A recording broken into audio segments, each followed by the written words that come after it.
versus Ruin. Game number 3 on Heavy Rain.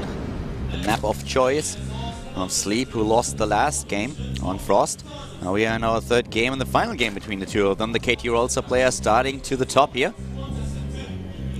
And his opponent, of course, starting to the bottom of the map. There we have Ruin. Incredible Miracle. There's a shot of him, and it seems like these two have some experience with each other, you know, just messing around with each other in the chat, because we saw them laughing oftentimes in the camera shots of them. So it is raining on Heavy Rain. Yeah, but not really all that much. It's not that heavy, actually, funny as it is. I think that was a bit of an overhyped map name there. You don't have to bring your umbrellas, it's just a warm winter rain, that's all. Yeah, it's just you put up your hood on your hoodie and you're probably fine. Yeah. You don't have a hoodie, it's like, it's fine. You just walk quickly. Dude, when I was back in Germany, like the one thing about Korea is that in winter it's always so incredibly cold. This winter is actually not that bad. This is much better than last year. I was very surprised coming back to Korea and realizing that it's not minus 20 degrees yet. I'm still a little bit afraid that it might happen at some point, but it looks like we're dodging it this year. But yeah, coming from Germany, it's so wet in Germany. It was raining every day. It was horrible. Like, I'm so not used to that weather anymore. And yeah, the Germans probably gonna get the heavy winter right now. We'll just wait until the rainy season in Korea, man. Then you'll remember. Then you'll remember exactly what that's like. Don't jinx it. Don't jinx it. Yeah, I remember that quite vividly. But yeah, for winter it was a little bit of a different taste. We have a block at the hatch here for Ruin blocking Sleep's hatch here. And that's why the Zerg player suddenly has to take the one to the left side of the map in the center, which is quite far away from the main base. Always a little bit uncomfortable for a Zerg player if he has to do that. If that base is attacked, it's so difficult to get units over there, especially the Queens can't help out. Yeah, it's definitely the case, and we might see Ruin go for Oracle play 3 games in a row and just go over to that 3rd base and try to punish, because he knows that there's not going to be a 2nd Queen over there for quite some time. Would definitely expect to see that, and he's doing his wallop. It is natural right now. And this is one of those maps where Prosperous had to take a minute to figure out how to wall, but it was figured out. And so what's the wall on Daedalus again? Well, that one. See, I was gonna say something about that, but I didn't know if it was appropriate. But I think you add a Nexus as part of your wall, something like that. You just build your natural there, and you're like, well, it's long distance mining, but at least I can't die to speeding all in. I love that picture that we have on Reddit that was labeled like the perfect wall on Daedalus, and it's just like you tick the map off. Yeah, on the map veto. preferences. I saw that. That one made it. That made me laugh quite a bit. That one made me die, man. I was, you know, one base play versus Zerg. It's maybe coming back on that one. We'll see. A little bit surprised Sleep didn't pick that one, actually. Yeah, that was one of the maps that I expected to see in a Protoss versus Zerg. If it's really just picking, if there are no vetoes, there might be vetoes, you know? Maybe there's like something that we don't know that you can veto a map, but earlier the map system was already displayed on screen, and vetoes weren't mentioned. So I was a little bit surprised as well that we didn't say Daedalus instead. Yeah, we'll see. I mean, Sleep obviously has a good plan for this map.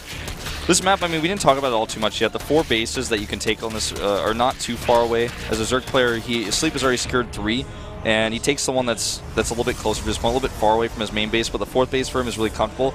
It's the 5th base that's a little bit weird, because he's got to take the one to the top right that's kind of in a weird place. It's easy to harass, and then if you have a Warp Prism, you can harass that base, then go to the main base, harass as well. And if you're playing against a Terran player, that's going to be really annoying as well with drops.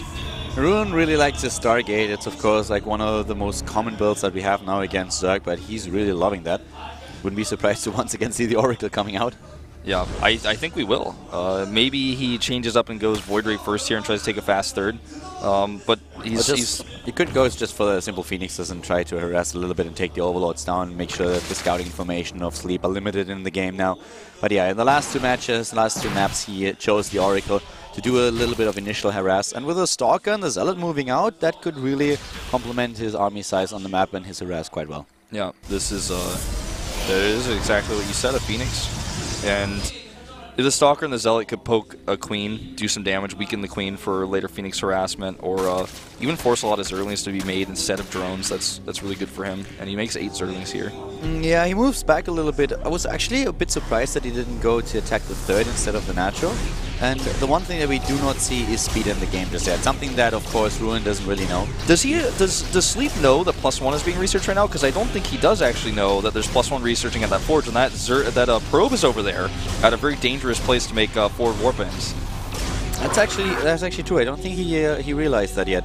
The Overlord was not nearby, so he shouldn't have seen what's going on there. And we have now not only the robotics being built, but 3 additional gateways are going down. The +1 upgrade is halfway done. A probe already out there to drop a pylon. So Sleep is in danger of being attacked again, and Phoenix does a great job at limiting the view of the Zerg player. Yeah, and also just eliminating Overlords means it's much more difficult to defend.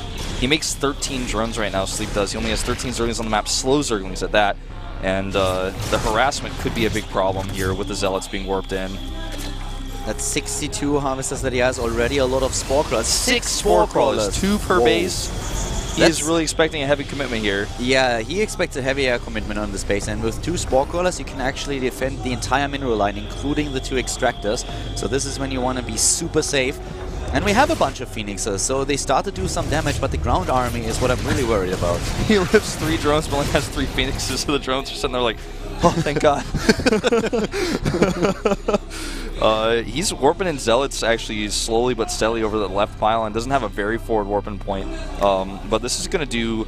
I don't think Ruin is planning on like killing a hatchery here. He's just trying to force Zerglings instead of drones, but he might be able to get more than he bargained for here.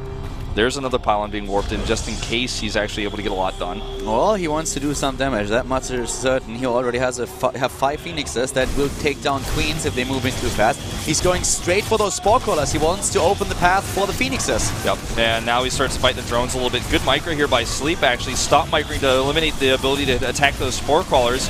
But he needs more units. A few roaches on the way, but they're very, very late here. And there goes the first lift on the Queen. And immediately the second Spore Crawler is being attacked. The second Spore Crawler is down. That Queen will fall for sure. Now he just can't go to town on those Overlords. We have the Zealots still doing damage with the +1 attack upgrade. They rip through Zerglings and also Jones. Sleep is getting a beatdown here just a second ago. But now we have roaches coming to play. We have a couple of additional Queens. Maybe they can change the tide of the battle. But those Phoenixes are doing some work. They certainly are. Killing these Queens, really annoying, and also eliminating some of the DPS of those roaches. You know, 3 Zealots against a roach, a pretty good trade, or a pretty good fight there for the Zealots. And he may actually lose his Queen if he doesn't micro it back. There he goes, micros back. Should be able to save it, but no! No, he missed micros for a second. Poor unit control there is losing them. And Sleep lost also a lot of harvesters. He finds himself in a pretty awkward situation.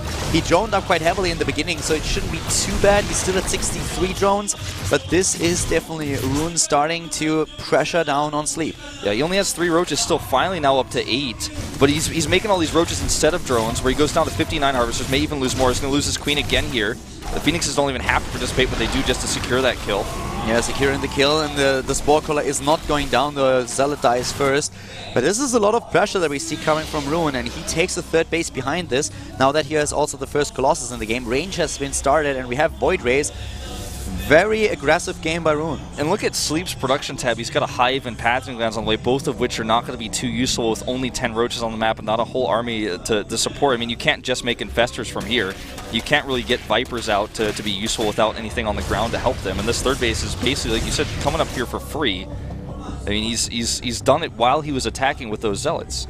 It's a pretty fast take on the other hand for Sleep, and he lost a lot. He has to really replenish his strong count. He doesn't really have the army size, as you just already pointed out. With just a couple of roaches on the map, if Ruin moved out now, he could do even more damage. But Ruin is trying to get that third base up so that he can really finance his entire attack tree. And that is something that we're going to see very, very soon. But he might poke with that army. He has the Mothership Core there. He can always recall. Yeah. So why not just go for it, do a little bit of damage, and if need be, you hit that recall button, you're fine. And the Phoenixes here already spot the roach count. The force fields here are terrible, though, to be honest. He finally does lift up those roaches, but the Colossi not able to stop the roaches from taking out one of the sentries.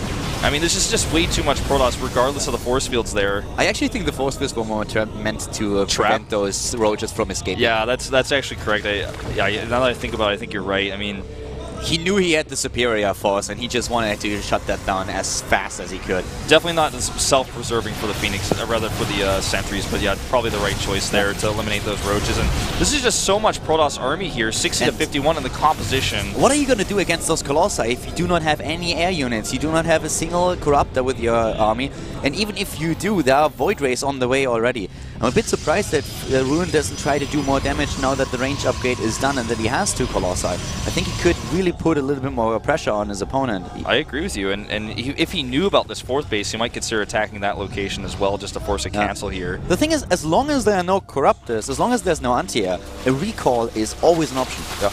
As soon as you're in danger of the Mothership Core being sniped, then you might consider, and just like, alright, I'm not going to toy with fire here. But if you have the recall, you can definitely just use that and try to poke in a little bit more. And now he's going for it again. I don't know why Roaches are chasing Phoenixes towards the main base. They're totally out of position here. They will get back in time to help defend this, but he just wants to poke. And if he can target this down the recall away, that is perfect for him. I don't think he's going to be able to get it. It's hard to say. We don't know the hit points here. Good force fields. Yeah, this time a lot better. The Fungal is already there. The Mothership Core has to be careful. He wants to keep that alive. Moves back a little bit once again. Here comes another Fungal. Dodged by most of the units. Just a few touched by that. We have once again a supply block for Sleep. And here comes the recall out. Too many units now for the Zerg player. Yeah, the Fungal's not going to stop a recall. It can stop him from moving, but it can't stop him from warping. And, well, let's look. I mean, the worker count is 70 to 62. Never really a great spot for Sleep. He keeps his base alive, right? And he's got that 4th base up now, but he still doesn't have any answer for these air units. He doesn't have any answer for the Void Rays. Void Ray count getting higher, and he's... I don't know if he's going to be able to hold the base this time. It's very low on hit points. Yeah, we're going to see Ultralisks here, and that is the point where Ruin really wants to get the second Robo and start with Immortals.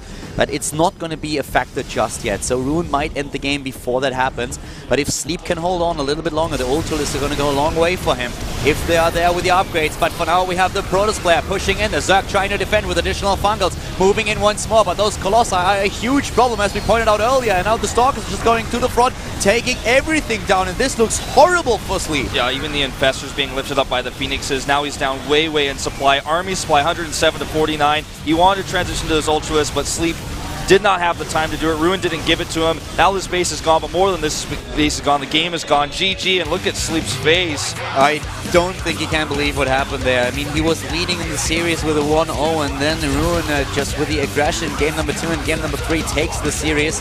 I do not think that Sleep expected this to happen after he won game 1. I don't think so either. I didn't. You know, I thought Sleep was in a great position after game 1, and I think part of this game really comes down to him not expecting that there were going to be gateways there because he didn't see the +1. He never had his Zergling up there at the front to check. If you don't see a +1, it's hard to expect that a gateway timing is coming. And the Zealots were so far away, too, from his base, and they were a little bit delayed, and I think that really threw him off guard. It was pretty smart by Ruin. Yeah, that didn't really work all too well for him. He had a very fast tech into Hive, and I was a little bit surprised by the tech choice. I mean, the general idea is, of course, yes, I want to get my Ultralisks out there. If I have the upgrades for the Ultralisks, I can do a lot of damage if the Protoss player doesn't have the double Robo for the Immortals. Yeah. If you have very low Ultralisk numbers, then Stalkers can still help you out. But the problem was that there was nothing that really could deal with those Colossi. And he saw those Colossi. They were already there when he decided to make that choice. So I think he was like looking at the Void Rays and saying, well, that's a lot of Void Rays that he's already got. Maybe if I make Corruptors, I'm not going to be able to deal with the Void Rays themselves, and the Colossi are still going to be a problem. Then I don't have the Corruptors and I wasted my investment. Maybe that was what he was thinking, being concerned about the Void Rays and hoping that the Fungals were going to buy him enough time to get the Ultralisks out, but it just didn't happen that way. And as it is, we have now Sleep going up against Effort in the Zerg vs. Zerg in the losers match. And on the other hand, of course, in the winners bracket, or in the winners match, we're going to have Curious against Ruin. That should be a good one too. We're heading into a short break, and then we're going to have the next best of 3 match here at the GSL Code A for you guys, so stay tuned, and we'll see you in a few.